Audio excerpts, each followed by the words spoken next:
Hey guys, welcome to my channel. I'm Rachel and today I'm going to give you my impressions of the 2018 winter anime season so far. Now first off, I did not watch every single anime that started this January. This is not intending to be a comprehensive review, but rather show you a little smattering, if you will, of what my tastes are and how I'm feeling about some of the shows this season, as there was a lot that I was excited about. So enough chatting, let's get right into it. Starting off on a strong note with Cardcaptor Sakura Clear Card. Magical girl Sakura and all her friends return to solve the mystery of why all the Clo cards have turned clear. This show is perfect. I actually cried during the first episode. It's so beautiful and completely nails the aesthetic of the original 90s anime. Now, admittedly, I may be a bit biased as I really did love the original. And to be fair, if you've never seen the original, you may be a bit lost for context on who all these characters are, as they do kind of throw you right into the action. But if you like magical girl shows, you will love this, and you should watch the original if you have not already. Next up, Darling in the FranXX. The Japanese leads me to believe it's FranXX. Flunky boy meets a girl with horns, and the two team up to fight monsters in mechs. Studio Trigger and A1 Pictures collaborate for this ultra hyped anime, but let me tell you, the hype is real. This show is one of the most visually amazing shows of the season. I have to tell you that when I saw it, my initial thought was, this is what a great first episode looks like. I had been wading through an anime swamp. This was like coming up for fresh air. Just everything about it is phenomenal. The storytelling, the characters, the animation is spectacular. And if you've seen anything from Studio Trigger, you know exactly what to expect. If you are a fan of Studio Trigger shows like Gurren Lagann and Kill la Kill, you're gonna see a lot of visual tie-ins. So it's kind of like a nice little signature for fans. This is probably the show I am the most hyped about this season. I just, it's amazing. Moving on to Devilman Crybaby. Akira Fudo gets turned into a half-human, half-devil. Akira Fudo gets turned into a half-human, half-demon Devilman and fights demons. Devilman Crybaby follows the plot of Go Nagai's original manga, so I admit that if you already know the source material, there isn't much new here in terms of story. It's a return to that early anime feel that I personally identify with. This is what got me into anime in the first place. I remember watching the Devilman OVAs. I definitely was already a fan of Devilman going in. So there is a bit of nostalgia going on for me here, but Yuasa Masaki's take on Devilman brings this series up in a whole entirely new light. If you've never seen any other Yuasa Masaki works, things like Mind Game, I was able to see a couple of his new films this year. The one that I loved was Night is Short, Walk On Girl. I'll put the Japanese title here if you're interested. One thing I noticed about all of his works is he has a very distinct visual style, animation, directors, cinematography. The art is very fluid, moving. It's almost surreal in a way where you get kind of like extreme camera angles and extreme shots. The lines on the characters are drawn kind of loosely, so you get more shapes as opposed to, you know, kind of the clean look of normal anime. And I could do a whole video on Yuasa Masaki's style. In fact, I probably will. It is one of the most visually unique shows of the season. And if you've seen any other of his works, you know exactly what kind of surreal visual wackiness to expect. All 10 episodes have already been released on Netflix, so I have been able to watch this entire show, and I have to admit I loved it. I think this show is also a contender for maybe one of the best shows of the season. I will note that this show definitely contains graphic imagery. It is a show about demons, so there is a lot of gore, there's some sexual imagery. You know, there's a lot of sexual imagery. So bear that in mind with your choices. It's not gonna be for everybody, but it's definitely for me. I know it may seem like I've loved every show so far, but this is not the case with Record of Grancrest War. Generic boy swordsman meets generic mage, and the two team up to fight generic monsters in a generic fantasy world. I really was excited about this because it's from Yo Mizuno, who brought us Record of Lotus War, which is another 90s anime that I used to really love. But everything about the first episode was just incredibly average. I was actually bored while watching this. I kept finding myself looking at my phone and just not paying attention in general. When anime episodes are only 20 minutes, if you can't hold my attention, I feel like it's gonna be a long ride. If you somehow aren't tired of fantasy anime, you may find something to love here, but I won't watch another episode of this. I was so bored and everything about it was just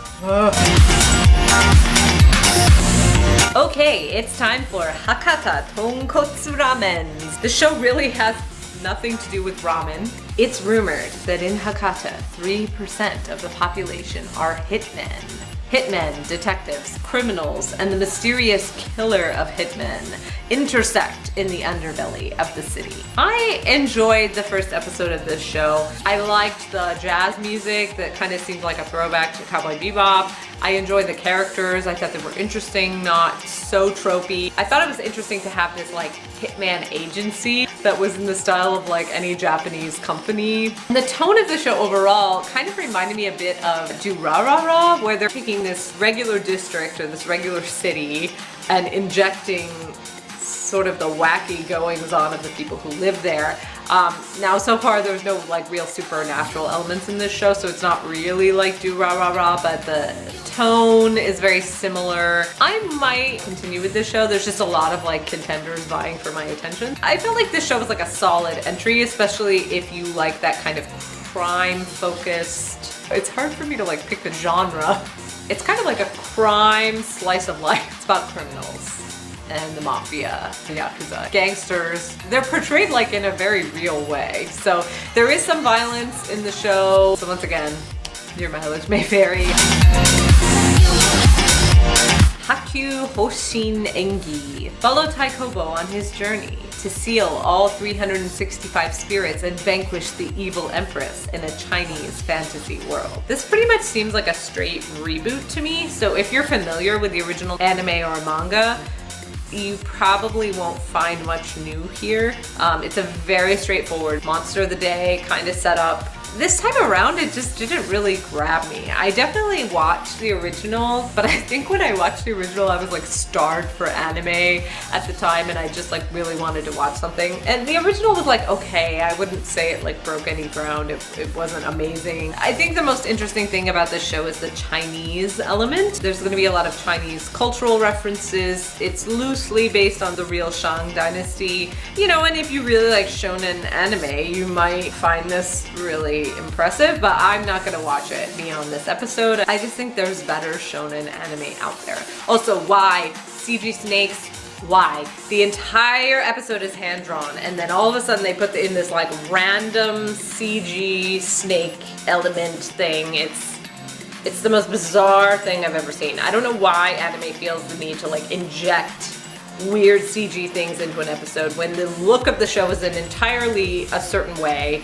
And I will say the look of this show is quite unique. You really see the drawing of the artist, but yeah, there just wasn't enough for me here. Moving on to Idolish 7. Idolish 7, a show about a boy band and rival boy bands based on a phone game. The show is definitely generic and does not break any new ground. It's your standard reverse harem. 7 guys in a boy band, female manager. Also, because it's based on a 2-year-old phone game, there really is like no new material here. The music and the dance routines already exist. They're all on YouTube. You can go watch them. There are a shitload of music anime out right now, and these 7 boys are based on all the tropes you have seen before. That being said, the song and dance routines are the biggest draw here, and I even found them pretty catchy. But since the source material is over 2 years old, there's nothing new here so far. I personally think there are better shows out there than this, especially if you really love music anime or anime filled with beautiful men. So it's not terrible, but the music is catchy. Ito Junji Collection.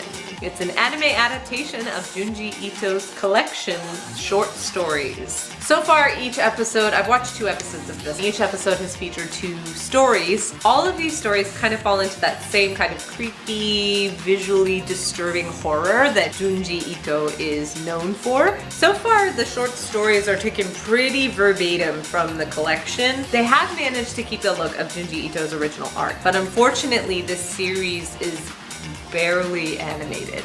The animation definitely leaves something to be desired. I would only recommend this if you are a fan of Junji Ito already and just want to see some of his work animated. I'm watching it because I do like Junji Ito, but it's pretty mediocre in terms of animation. I'm really only watching it because I'm a fan of his.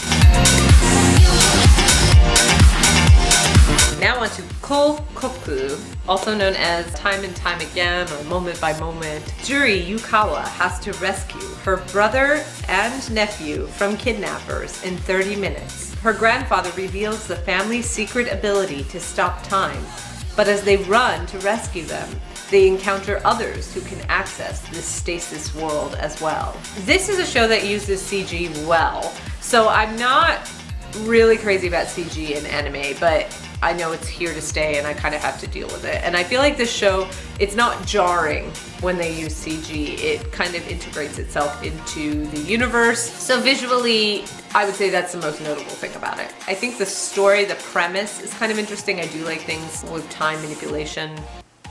So that's what drew me in initially. It's hard to summarize what I like about this show, but I think it's probably just the premise. There's kind of this creepy monster thing that lives in the stasis dimension that protects the rules of stasis. I'm intrigued. I can't exactly say why. I will be continuing to watch this show this season. There's potentially a lot here.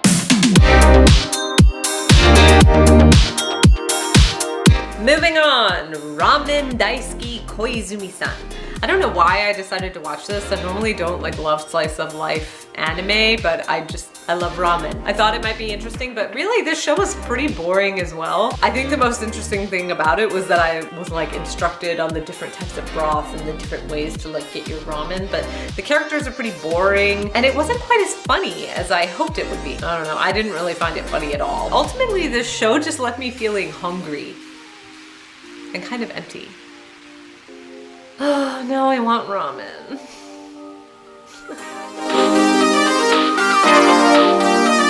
Okay, and our last show, Violet Evergarden. Now this show is also being released on Netflix, but it's being released 1 episode per week, so you gotta keep checking in, same as normal anime. A girl robot wakes up to a new life and master after being injured in a war. Now I was kind of skeptical about this show because girl robot shows are like so overdone, but this show definitely has a more fantasy setting and the robot is more like a mechanical being, a tool, and I love the look of this show. The visuals, the way it's drawn, it's really, really beautiful. Something about the fantasy setting and the romantic tone hooked me, and Violet's performance was really believable and almost heartbreaking in a way. When an anime in the first episode kind of reaches and grabs you emotionally, I find that is really unique. And this show is already laying the groundwork with some deception, and there's already some deep philosophical questions being asked, so I feel like this is a show that has something to give. I'm really hopeful that there will be a big payoff later on. So that's it. That's all the anime I watched this season so far. As you can tell, there's some shows I'm hopeful for and others that I think were just, the worst. Well, maybe not the worst, but just boring. If you like this video, I would love if you could give it a thumbs up, leave a comment, tell me what you think. Do you disagree? Am I too harsh on some? Was Devilman Crybaby not as good as I think it was? If you are interested in seeing more content from me, I would love it if you would subscribe. Thanks so much for watching. See you guys next time. Bye!